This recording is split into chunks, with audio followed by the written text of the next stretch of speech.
endured the agony of President Kennedy's assassination, President Ford's attempted assassinations, and the assassination of Robert Kennedy and Martin Luther King. Our parents are gone, but our families stand together, calling for peace and healing in these difficult days. There simply is no place for violence in America. Susan, Linda, and I all believe in this statement and wanted very much to share it with the world. We thank you for giving us the chance to do so now. And whether you think, given the experience that you also had in 1968, with the violence at the Democratic Convention, with then the assassinations of, just before the assassinations of Robert Kennedy and also of Martin Luther King, how you put that in context with the risks to the nation today? Well, it was all very surreal to everybody, I think, who lived through those times.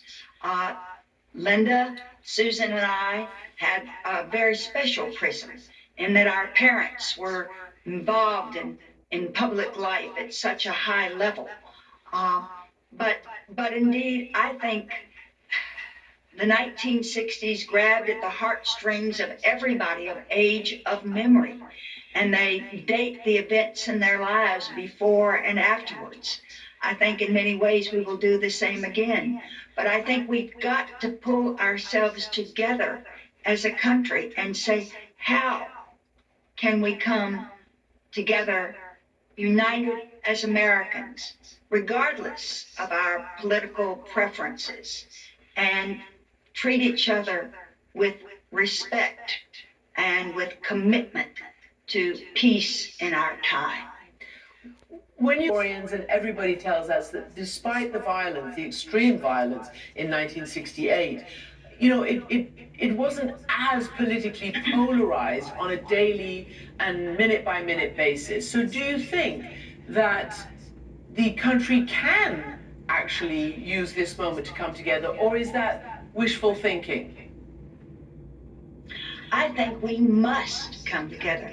One of the things that I'm so grateful for is that my father used all of these chilling moments in Americans' history during his time to serve the greater good. After the agony of Bloody Sunday came the hope of the 1964 Voting Rights Act.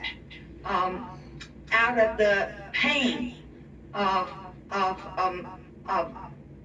the assassination of Robert Kennedy and Martin Luther King came the 1968 Fair Housing Act. We tried to use the assassination of President Kennedy that tore our nation's heart asunder to support the 1964 Civil Rights Act, an act that we celebrate 60 years of this July the 2nd. And we hope to have President Biden come to the LBJ Library so we can join hands together to look back over America's history and say, this was a great good. We literally were able to eradicate an American form of apartheid as a result of this act. We've got to take the horrors that happened in our time and turn them towards the greater good for all time. I have, with my husband, 14 grandchildren. We care deeply about the future we are giving them, and we are committed to doing all we can for peace in our time. I do not believe that I should devote an hour or a day of my time to any personal partisan causes or to any duties other than the awesome duties of this office, the presidency of your country. Accordingly, I shall not seek, and I will not accept the nomination of my party for another term as your president. I mean, you obviously remember that. It was certainly a history-shattering moment. And of course, it came in the context of the Vietnam War, and your father also had certain health issues. What must you be thinking now as a similar movement is developing that President Biden should step aside, although he has not agreed, unlike your father? Well, I have known, loved, and respected President Biden for decades. He has earned my support. His presidency has reflected the values that my father felt so committed to, those of social justice. And so I believe that President Biden's decision is uniquely his own, just as my father's was uniquely his own. And so for the moment, I honor President Biden's decision. I respect him and support him. But these are very trying times, and each president has to make his own decision about what the right thing for him to do under the circumstances that are handed to him.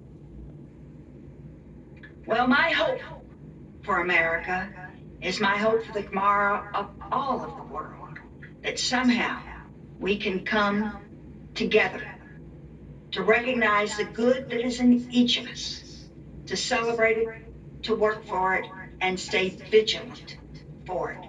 If we don't, the consequences are simply too grave. Lucy